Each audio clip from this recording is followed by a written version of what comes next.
Bienvenue au Balado des sans-emploi. Ici, on explore tout ce qui touche de près ou de loin au monde du travail et on jase de ce qui fait bouger le marché de l'emploi. Prêt pour la discussion? C'est parti!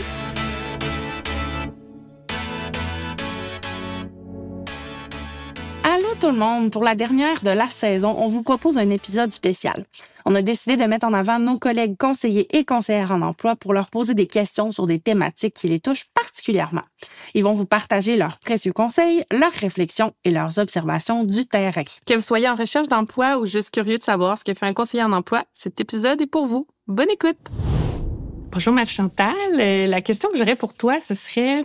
Quand on est en recherche d'emploi et qu'on a l'impression que ça bloque, qu'est-ce qu'on peut faire pour s'aider? Bien, bonjour Caro, ça me fait plaisir de répondre à cette question-là. Donc, lorsqu'on sent que notre recherche d'emploi n'avance pas, intérieurement, ça peut faire que le niveau de stress va monter et c'est tout à fait normal et que ça influence aussi notre efficacité dans les résultats qu'on pourrait avoir lorsqu'on postule sur des offres. Donc, lorsque ça arrive, il faut prendre le temps de s'arrêter. Souvent, on a le réflexe de continuer et de refaire toujours les mêmes stratégies. Mais là, c'est peut-être le temps de sortir de sa zone de confort, de prendre le temps de s'arrêter et d'identifier de nouvelles façons de faire qui ont été moins utilisées. Donc, pour identifier ces stratégies-là, ce qu'on peut faire, c'est simplement un bilan pour répondre à certaines questions. Donc, on peut se demander, est-ce que notre CV a été relu et est-ce qu'il correspond aussi à notre objectif d'emploi? Et les conseillers en emploi sont en mesure d'examiner et d'analyser les CV déjà, évidemment, mais des fois, on peut aussi faire appel à notre réseau de contacts là, si on aimerait avoir une opinion, évidemment. On peut se demander aussi si notre CV met en évidence tous les atouts que nous avons par rapport à l'emploi. Si on n'a jamais discuté de ça avec une personne, des fois, on peut avoir oublié des choses qui peuvent faire toute la différence. Comme deuxième point, est-ce qu'on utilise toujours les mêmes sites de recherche d'emploi? Le site de recherche d'emploi qu'on entend le plus, on se le cachera pas, c'est Indeed, qui est un très bon site de recherche d'emploi, mais qu'on peut continuer à utiliser, mais tout en exploitant d'autres sites qu'on n'a pas encore pris le temps d'explorer. Donc, qui peuvent devenir intéressants pour notre recherche. Et, bien évidemment, le marché caché, qui est souvent moins utilisé dans les stratégies, peut être une technique à commencer à explorer ou à explorer davantage si on le connaît déjà. C'est quoi, justement, le marché caché? Le marché caché, ce sont tous les emplois qui ne sont pas affichés. Donc, par exemple, une personne qui décide d'aller sur un site Internet pour vérifier s'il pourrait y avoir des possibilités intéressantes, à ce moment-là, soit elle peut faire une candidature spontanée ou elle pourrait postuler sur un emploi, mais le fait d'être allé sur le site sans même savoir qu'il y avait un poste affiché, ça peut être du marché caché. Si on va se présenter dans une entreprise, c'est la même chose. Si on passe par son réseau de contacts pour leur demander, est-ce qu'eux connaissent ces entreprises qui pourraient être intéressantes pour nous? Donc, c'est du marché caché. Ah, OK. Dans les autres points, aussi qu'on peut se demander, c'est est-ce qu'on a l'habitude de faire des suivis dans notre recherche? Ce que je constate dans notre travail, c'est que c'est souvent la partie la plus escamotée dans les stratégies de recherche d'emploi. On peut aussi se demander qu'est-ce que je trouve difficile dans ma recherche? Souvent, on ne se posera pas la question parce qu'on est bien quand on est dans une certaine zone de confort. Donc, de se poser la question peut permettre de voir qu'est-ce que je pourrais faire davantage et qui pourrait peut-être faire une différence là, dans les nouvelles stratégies que je vais utiliser. De se donner un nouvel objectif aussi, de se re-questionner sur notre objectif d'emploi ou de se re-questionner sur les stratégies qu'on utilise et de se donner des nouveaux buts. Des fois, ça peut relancer notre recherche. Donc, si le chercheur d'emploi a la possibilité aussi de parler à des gens qui sont extérieurs à sa recherche, ça peut lui donner des idées ou des conseils. Évidemment, les organismes d'aide à l'emploi sont toujours là pour aider les gens et ça leur fait toujours plaisir de le faire. Mais juste de se poser les 5 questions que je t'ai dit, donc, est-ce que mon CV est correct? Est-ce que j'utilise les mêmes stratégies? Est-ce que j'utilise toujours le même site de recherche d'emploi? Est-ce que je fais des suivis habituellement? Qu'est-ce que je peux trouver difficile, dans ma recherche? Et quel nouvel objectif je pourrais me donner pour obtenir de meilleurs résultats? Donc, ce serait les 5 questions à se poser. Un bel exercice. Merci, Marie-Chantal. Ben, ça me fait plaisir. OK, donc Marie-Michel, c'est maintenant ton tour de nous donner tes petits trucs, tes petits conseils ou parle-nous de ta capsule aujourd'hui. Yes! En fait, ma capsule, j'ai envie de répondre à une question qu'on entend des fois de la part de gens qui connaissent pas tant notre métier. Ils nous demandent, en fond, qu'est-ce que ça fait un conseiller en emploi? C'est vrai que c'est un métier qui est pas tant connu pour plusieurs raisons. En fait, il y a pas de diplôme de conseiller en emploi qui existe. Donc, il y a différentes formations qui peuvent mener là à ce métier-là. Donc, c'est peut-être moins connu que conseiller d'orientation, par exemple. Donc, un conseiller en emploi, qu'est-ce que ça fait? En fait, si on veut que la réponse courte, d'abord, un conseiller d'emploi, c'est un spécialiste de l'employabilité. Donc, c'est une personne qui vous accompagne dans vos démarches de recherche d'emploi, qui vous conseille, qui vous guide dans tout ce processus-là. Bon, maintenant, si on élabore un petit peu plus, en fait, les conseillers d'emploi, qu'on appelle aussi souvent les CE, entre nous, on est des CE. Donc, on est des professionnels en relation d'aide. On est des humains qui travaillons avec des humains. Hein? C'est une façon de le dire. Donc, notre rôle, en fait, c'est quoi? C'est de comprendre la situation de la personne qui se trouve devant nous. D'identifier ses enjeux, ses difficultés au niveau de l'emploi, puis de voir avec elle comment elle peut surpasser tout ça pour atteindre son objectif. Habituellement, l'objectif des gens qui viennent nous voir, c'est de trouver puis de garder un emploi. D'habitude, c'est pas mal leur but. Donc, concrètement, en fait, les conseillers d'emploi, on connaît sur le bout de nos doigts toutes les méthodes idéales de recherche d'emploi. On sait tout ce qu'un chercheur d'emploi modèle devrait faire. Par exemple, dans son CV, dans sa recherche, les meilleures façons de répondre aux questions d'entrevue, etc. Fait que notre rôle à nous, une fois qu'on a ces connaissances-là, c'est de voir comment on peut adapter cette théorie-là, ces connaissances-là, à la personne qui est devant nous, avec sa réalité, avec ses difficultés, avec sa situation à elle. Donc, comment on peut l'adapter vraiment là à la personne qui est là. Aussi, les conseillers en emploi, on peut aider les gens dans le maintien en emploi. À Libre Emploi, nous, on n'offre pas ce volet-là, mais il y a d'autres organismes qui l'offrent. Parce que trouver un emploi, c'est une chose, mais le garder, c'en est une autre. Donc, il y a certaines personnes qui n'ont pas de difficulté à se faire embaucher, mais qui ont la difficulté à garder un emploi plus que quelques mois. Donc, les CE, dans ce temps-là, peuvent accompagner la personne, voir ce qui se passe en emploi, l'aider à développer des stratégies pour régler les problèmes que la personne va rencontrer dans son travail, plutôt que d'abandonner tout simplement l'emploi. Donc, bref, si je résume, les CE, les conseillers en emploi, on est des professionnels qui peuvent vous accompagner du CV jusqu'au maintien en emploi. Alors voilà, c'est ce qui résume notre travail. Je te remercie, Marie-Michel. Je pense que ça va en éclairer plusieurs qui connaissaient pas notre métier. Parfait, ça m'a fait plaisir. Merci, mon amie. Allô, Marianne. Donc, de quoi, toi, tu vas nous parler aujourd'hui? Aujourd'hui, j'ai décidé de parler d'un sujet qui me touche un peu plus personnellement, fait que je me suis dit que ça pourrait peut-être faire du bien à d'autres personnes aussi d'en entendre parler. Donc, c'est comment on fait pour survivre ou même se démarquer en recherche d'emploi quand on est quelqu'un de plus réservé ou de timide.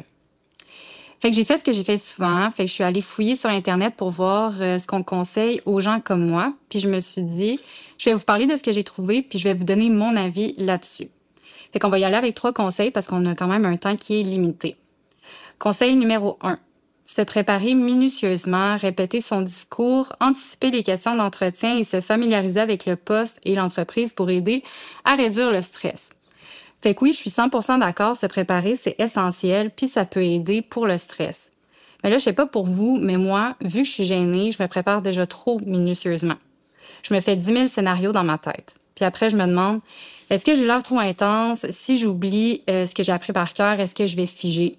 Est-ce que je vais avoir l'air pas assez naturel? Donc, voici mon conseil. Prépare-toi, oui, mais fais-toi confiance aussi. Ce qu'on te demande en recherche d'emploi, c'est de parler de toi, de ton parcours. Puis ça, techniquement, il n'y a personne de mieux placé que toi pour le faire. Même s'il y a des personnes qui parlent plus fort ou qui sont plus à l'aise de parler en public, ton parcours t'appartient et personne ne peut te l'enlever. Je pense que pour des moments comme ceux-là, ça vaut la peine de prendre ton courage à 2 mains puis prendre ta place. Oublie pas aussi que l'authenticité, ça peut être très payant en recherche d'emploi. C'est ce qui te distingue des autres, puis il y a plein de personnes qui apprécient les gens plus réservés. C'est peut-être même ça qu'ils recherchent dans leur équipe en ce moment. Ça, c'était pour le conseil numéro 1. Conseil numéro 2. Valoriser ses forces. Les personnes timides sont souvent des bons auditeurs, réfléchis et observatrice.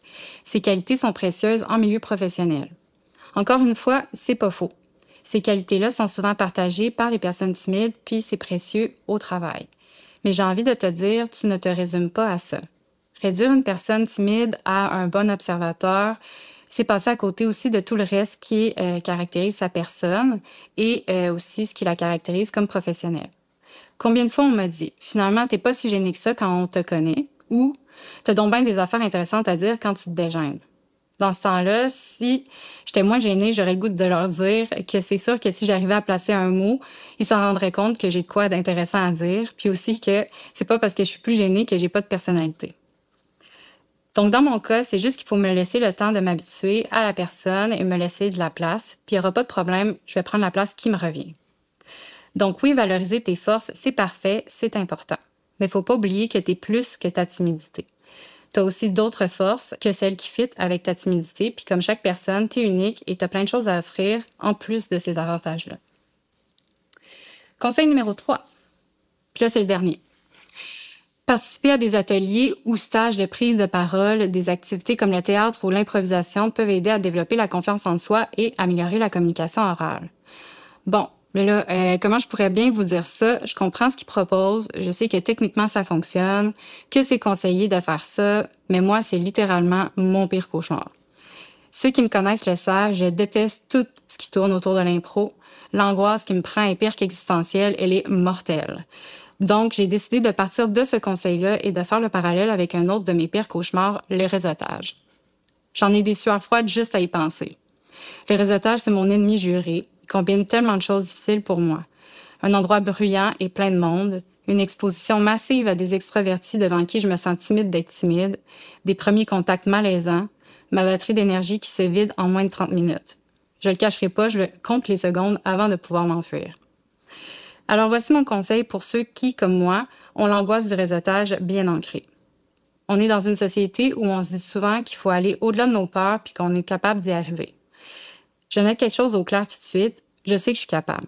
Avec des efforts, de la préparation puis bien de la volonté, il y a bien des choses qui sont possibles. Mais pour moi, c'est pas une question de capacité, mais plutôt une question de coût. Est-ce que ça en vaut la peine? Puis la réponse, c'est des fois oui, des fois non. Ce que j'ai le goût de vous proposer, c'est plutôt de respecter vos limites et d'être créatif dans votre façon de réseauter.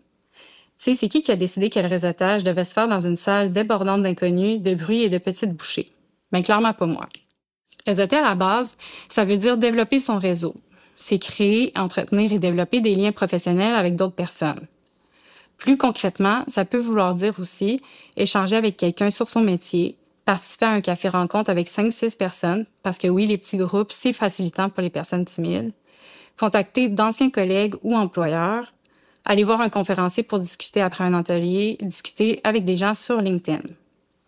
Bref, le réseautage peut être timide-friendly, et même s'il te force quand même à sortir de ta zone de confort, tu vas avoir l'impression de beaucoup plus briller dans un environnement qui respecte tes limites et tes besoins.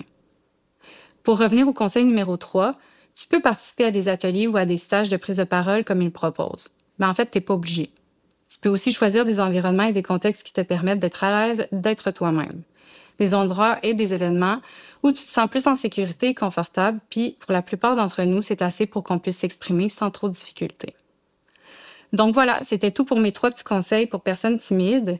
J'ai le goût de finir en vous disant, pas besoin de se dénaturer, pas besoin d'être jaloux des extravertis. En fait, on n'a rien à leur envier. On est tout aussi intéressant et compétent. On est juste différents. Merci, Marianne. Ça me fait super chouette. Allô, Kevin. Donc, c'est ton tour de nous jaser aujourd'hui. De quoi tu avais envie de nous parler? Ben moi, aujourd'hui, j'avais envie de vous parler de l'intelligence artificielle. On en parle beaucoup de nos jours. Elle est très présente. Puis je crois que ça serait négatif de l'oublier, de la mettre de côté, puis de ne pas s'en servir dans notre recherche d'emploi. Donc, j'avais une petite question à vous répondre, là, pour ou contre l'IA dans votre CV. Moi, je trouve que c'est à nuancer. Il y a beaucoup de points forts, mais il y a aussi des points faibles. L'IA, c'est un outil à utiliser avec jugement. On peut vous donner des réponses excellentes, comme on peut vous donner des réponses erronées. J'ai compilé quelques points forts, quelques points faibles que je voulais vous mentionner. Donc, selon moi, si on y allait du côté des points forts, aide à la rédaction. Des fois, ça peut être difficile de trouver quelles tâches on avait exécutées dans un emploi auparavant, il y a 10 ans. Je trouve que de demander des exemples en se basant sur un emploi type, on peut avoir de l'aide au niveau d'un, désolé de l'expression anglaise, mais d'un brainstorm. Dans le fond, on va ressortir plusieurs idées ensemble avec l'AI pour nous aider à trouver des tâches qui correspondent à ce qu'on faisait, puis de nous donner un peu ce jus créatif-là qui nous manquait. Aussi, au niveau de la correction d'orthographe, des fois, on n'est peut-être pas les meilleurs en français. Il faut faire ressortir un produit fini qui a beaucoup de sens aux yeux des employeurs qui vont lire le CV. Puis je trouve que si on n'a pas accès à des outils comme Antidote ou des amis qui sont peut-être meilleurs que nous en français, l'AI peut être un très bon outil pour corriger nos fautes de français sur un CV. Au niveau des points faibles que j'avais soulignés, je trouve qu'il y a beaucoup de manque de personnalisation. Oui, l'AI est capable de vous faire un CV de A à Z, mais vous devez vous l'approprier. Vous devez être capable de l'expliquer à un employeur, ce qui peut être difficile si l'AI a fait tout le travail pour vous. Il y a quand même un travail de réflexion à faire quand on utilise l'AI puis l'outil d'intelligence artificielle pour nous créer un CV, pour nous aider à faire un CV. Je crois qu'il faut toujours se remettre en question par rapport à notre objectif d'emploi. Puis mon deuxième point, c'est l'objectif d'emploi. Dans le fond, l'AI va avoir de la difficulté à comprendre ce que vous visez. Il faut lui expliquer, faut être clair, faut utiliser des requêtes précises, faut peut-être faire plusieurs requêtes pour arriver au but que l'on recherche avec notre outil d'emploi. Donc, c'est à travailler, c'est à se re-questionner, puis c'est à utiliser avec jugement. Puis mon dernier point faible, ça serait au niveau de la mise en page. Des fois, ça peut être difficile là, pour l'AI de faire une mise en page. Ça peut être difficile pour nous aussi de faire une mise en page. Là, travailler dans des documents Word, c'est pas donné pour tout le monde. Puis c'est pour ça que je vous invite toujours là, à regarder avec les organismes communautaires qui peuvent vous aider à travailler là, votre CV plus en détail, puis vous aider à trouver des pistes de réflexion qui peuvent vous aider là, à avoir le meilleur outil pour vous trouver votre prochain emploi. Ben, je te remercie, Kevin. C'était super pertinent. Merci beaucoup. Donc maintenant, c'est au tour de Marilyn de répondre à une de nos questions. Alors, elle va nous parler de comment on peut faire pour conserver sa santé mentale en recherche d'emploi. Oui, de mon côté, je pense que la première étape va en surprendre quelques-uns ou en décourager d'autres. Je parle des objectifs. Se fixer un objectif d'emploi, ça peut donner un sens à ce qu'on fait. Ça peut être une ligne directrice aussi. Puis quand on n'a pas de ligne directrice, quand on ne sait pas où on s'en va, on peut facilement se perdre et donc notre santé mentale peut en souffrir un petit peu. Donc, se donner un objectif d'emploi. Parfois, il y en a j'ai des clients qui cherchent dans des domaines un peu qui ont plein de compétences en fait. Donc cherchent ils n'ont pas un titre d'emploi clairement défini. Mais je pense que quand on sait pas nécessairement qu'est-ce qu'on veut, on sait quand même qu'est-ce qu'on ne veut pas. Donc je pense que l'objectif ça peut aussi être de se fixer des attentes un peu, ça peut être des attentes salariales par exemple. Donc voilà, de se fixer un objectif plus ou moins clair, mais au moins qu'on sache un peu où on s'en va. Donc ça, c'est la première étape. La deuxième étape, il faut adapter ses outils. Donc, adapter son CV, sa lettre de présentation. Ça, c'est pour toute bonne recherche d'emploi, il faut faire ça. Maintenant, si on passe trop d'heures à adapter ses outils, à modifier son CV, ça peut venir lourd là, psychologiquement. Donc, j'insiste vraiment pour que mes clients réfléchissent à un CV ou à 2 CV plutôt qui peut s'apparenter à certains domaines, donc en lien avec leurs objectifs, si plusieurs objectifs il y a. Mais que voilà, ça soit le plus facile à adapter possible et rapide.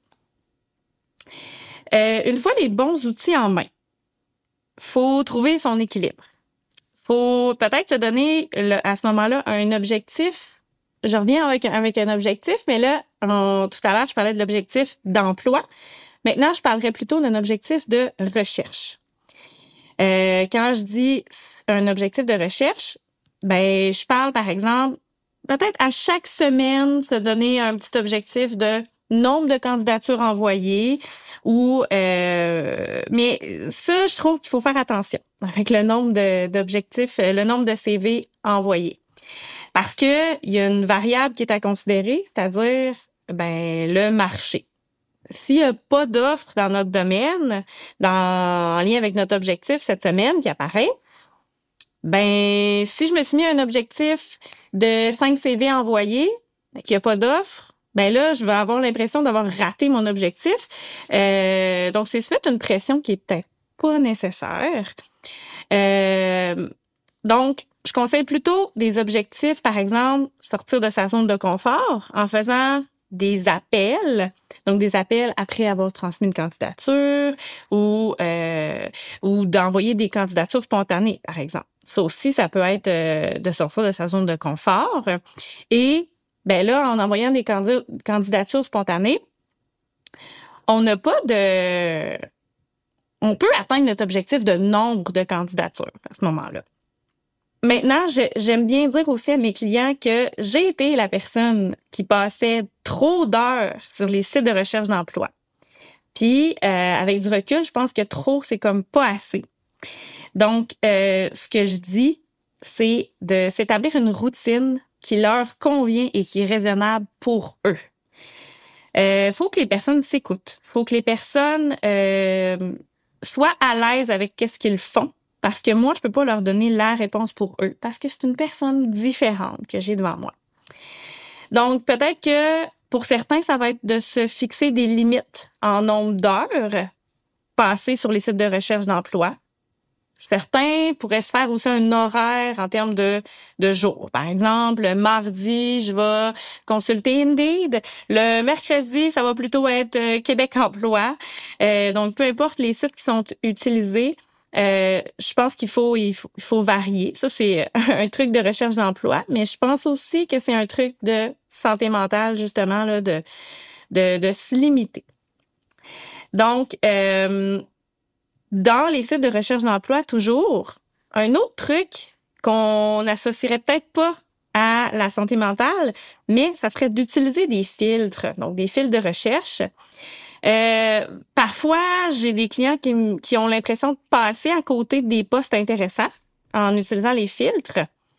Mais moi, ce que je propose, c'est d'utiliser surtout les filtres de date de parution des offres.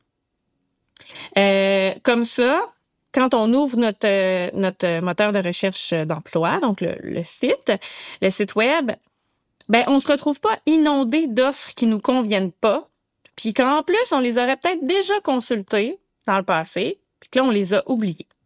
Donc, si, par exemple, on a l'habitude d'aller sur les sites de recherche d'emploi aux 3 jours, donc on peut se mettre un filtre de date de parution, donc les offres parues depuis 3 jours. Donc voilà, on est beaucoup plus efficace de cette façon-là. On a moins d'offres qui apparaissent, fait que je pense que ça peut paraître. Puis, tout à l'heure, je l'ai dit, je pense que le plus important, c'est de s'écouter. S'écouter dans l'équilibre qu'on va retrouver là-dedans, dans les limites qu'on va se fixer, mais aussi s'écouter au jour le jour. Si on se sent trop anxieux une journée, c'est peut-être préférable de se rendre flexible dans notre horaire, peut-être préférable de se rendre flexible dans notre objectif également là, de recherche qu'on s'est mis. Donc, peut-être qu'une journée, là, si ça va vraiment pas, la meilleure chose à faire, ça serait peut-être de prendre du temps pour nous, puis on s'adaptera après. Merci, Marie-Lienne. Ça fait plaisir. On tient à remercier nos précieux collègues d'avoir joué le jeu et d'avoir partagé avec nous leur vision du métier, leurs trucs et leurs bons mots pour leur clientèle. On espère que ça vous aura inspiré, fait réfléchir ou donné un petit coup de pouce dans votre propre parcours. Si cet épisode vous a plu, parlez-en autour de vous. À bientôt!